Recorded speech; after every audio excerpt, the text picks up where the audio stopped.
আসসালামু আলাইকুম এভরিওয়ান, আশা করছি সকলে ভালো আছেন।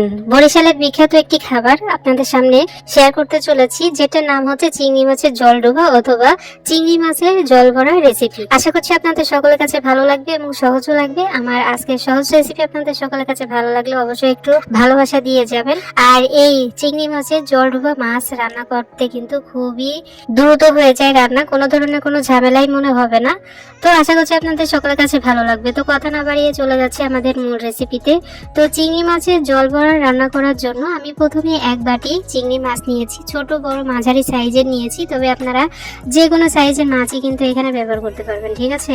তারপরে এই যে আমি মাছ নিয়ে তারপরে এই যে মাথার যে সাইডটা আছে খুব সুন্দরভাবে পরিষ্কার করে নিচ্ছি। আর মাথার ভিতরে যে ময়লা অংশটা থাকে সেটা কিন্তু টেনে ফেলে দিতে হবে।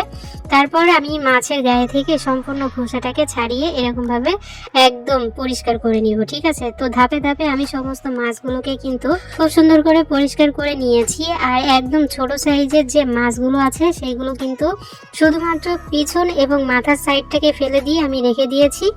আর এই ছোট মাছের গায়ে কিন্তু যে খোসাটা থাকে সেটা কিন্তু একদম পাতলা, এজন্য আমি ওইটা ফেলি নাই, ঠিক আছে। তো সম্পূর্ণ মাছগুলোকে আমি বেছে ফুটে নিয়েছি, দেখতে পাচ্ছেন এক বাটি মাছ নিয়েছিলাম, বাছার পর একদম কমে গেছে। তো আপনারা চাইলে আরো কম বেশি করেও কিন্তু মাছটাকে নিতে পারেন। মাছগুলোকে আমি খুব সুন্দর করে অফ ক্যামেরা ধুয়ে পরিষ্কার করে নিয়েছি। এখন আমি এর মধ্যে 5-6টা কাঁচামরিচ, 7-8টার মতো রসুনের কোয়া আর হলো একটা পেঁয়াজ কুচি এখানে দিয়ে আমি অফ ক্যামেরায় বেটে নিব। আপনারা চাইলে ব্লেন্ডারেও কিন্তু ব্লেন্ড করে নিতে পারেন, ঠিক আছে। তারপর আমি চলে এসেছি চুলায় একটা কড়াই বসিয়ে দিয়ে তার মধ্যে পরিমাণ মতো সয়াবিন তেল দিয়ে আমি অল্প করে একটু পেঁয়াজের কুচি করে দিয়েছি। আর এই পেঁয়াজটাকে আমি একটু বেরেস্তা করে নিব। আমি তো আপনাদের জন্য ভিডিও তৈরি করছি, এই জন্য ডেকোরেশন করার জন্য আমি পেঁয়াজের বেরেস্তাটা করে নিচ্ছি, তবে এটা সম্পূর্ণই অপশনাল, আপনারা চাইলেই বাদ দিতে পারেন, ঠিক আছে। যাই হোক, আমাদের পেঁয়াজের বেরেস্তাটা যখন হয়ে যাবে তখন আমি সম্পূর্ণ পেঁয়াজটাকে তুলে নিব। আর এই যে তেলটা থেকে গেছে এই তেলের মধ্যে আমি কিছু গোটা মশলা ব্যবহার করব, যেমন দারুচিনি, এলাচ আর হলো লবঙ্গ।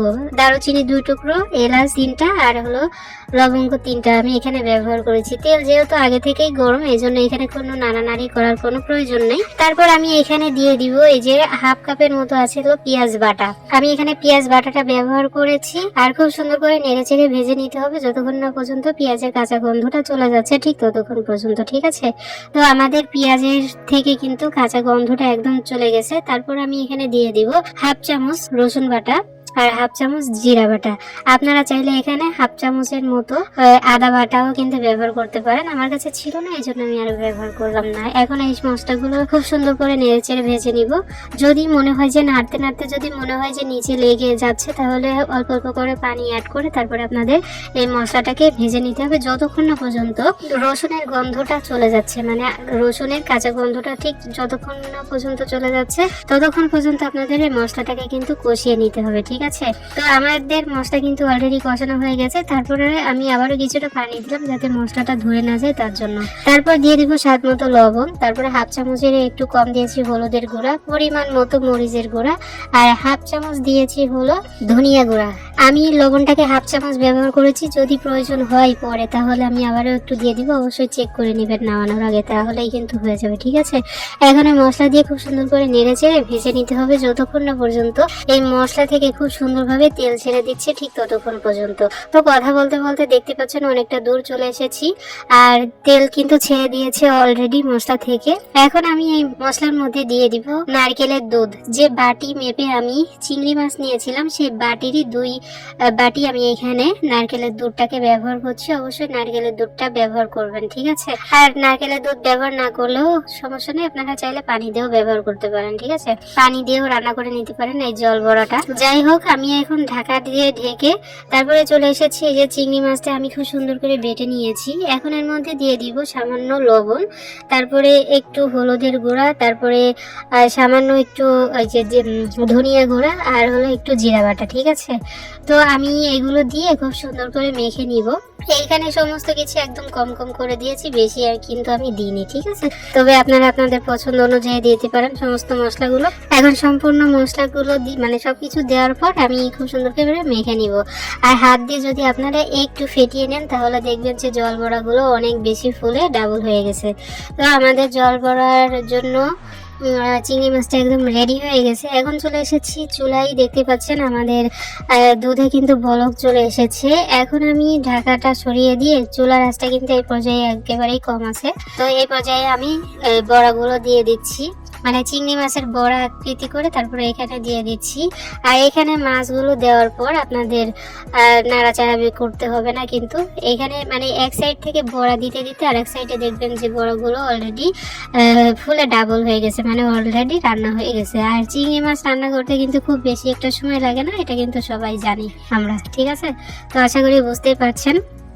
তো আমাদের চিংড়ি মাছের বড়াগুলো যখন দেওয়া হয়ে যাবে তখন দেখবেন যে এক সাইড থেকে কিন্তু অলরেডি ভেসে উঠেছে, নিচে থেকেই কিন্তু কুক হয়ে একদম উপরে ভেসে উঠবে। তো আশা করি আপনাদের বুঝতে কোনো ধরনের কোনো সমস্যা হয়নি বা হচ্ছে না। আর দেখতে পাচ্ছেন আমাদের এই যে কড়াইটা একদম ভরে গেছে, ঠিক আছে? বড়াগুলো দেওয়ার পরই আমাদের কড়াইটা ভরে গেছে। আমি ভেবেছিলাম যে ছোট একটা কড়াইতে হয়ে যাবে, তো পরে আর হয়নি। এই জন্য আমি কড়াইটা চেঞ্জ করে আমি বড় একটা কড়াই মধ্যে দিয়ে তারপরে আর কি রান্না করতেছি। আর এখানে শুধুমাত্র ফ্লেভারের জন্য 4-5টা কাঁচামরিচ আমি এখানে ব্যবহার করে তারপরে ঢাকা দিয়ে ঢেকে দিব মাত্র 2 থেকে 3 মিনিট। 2 থেকে 3 মিনিট পরে আমি খুব সুন্দর করে একটু নেড়ে চেড়ে নিচ্ছি। আপনারা দেখতে পাচ্ছেন বড়াগুলো কিন্তু খুব সুন্দরভাবে ভেসে উঠেছে। আর এই পর্যায়ে আমি দিয়ে দিব শুধুমাত্র টেস্টটা ব্যালেন্স হওয়ার জন্য আমি এখানে 1 চামচ চিনি ব্যবহার করছি, তবে আপনারা চাইলে এটাকে বাদ দিয়ে দিতে পারেন, ঠিক আছে? তারপর আমি আবারও চিনি দিয়ে খুব সুন্দর করে নেড়ে আবারও ঢাকা দিয়ে ঢেকে দেবো আরও 2-3 মিনিট। আমি মানে আপনাদের হাতে মাত্র 10 মিনিট সময় থাকলে কিন্তু আপনাদের এই জলডুবা বা জল বড়া খাবারটা রান্না হয়ে যাবে। এখানে কিন্তু বেশি সময় লাগে না রান্না করতে। তো আমাদের তরকারিটা কিন্তু অলরেডি হয়ে গেছে। তো এই পর্যায়ে কিন্তু আমাদের চুলাটা বন্ধ আছে, আর কতটা সুন্দর দেখা যাচ্ছে সেটা কিন্তু আপনারা দেখতেই পাচ্ছেন। তো চিংড়ি মাছটা বাছতে যতটা সময় লাগে রান্না করতে একটুও সময় লাগবে না আপনাদের। আশা করি আপনারা দেখেই বুঝতে পারছেন কতটা সহজ একটা রেসিপি। তো আপনারা যখন তরকারিটা ঢালবেন মানে পরিবেশন করবেন তখন আর কি একটু একটু ঠান্ডা করে তারপরে পরিবেশন করার চেষ্টা করবেন। একটু ঠান্ডা করে পরিবেশন করলে যেটা হয় তরকারির যে আসল গ্লেজটা সেটা আর কি অনেক বেশি গ্লো করে। আর আমার তরকারিটাও দেখতে পাচ্ছেন যে কতটা চকচক হয়েছে, মানে অনেক বেশি চকচকে দেখা যাচ্ছে।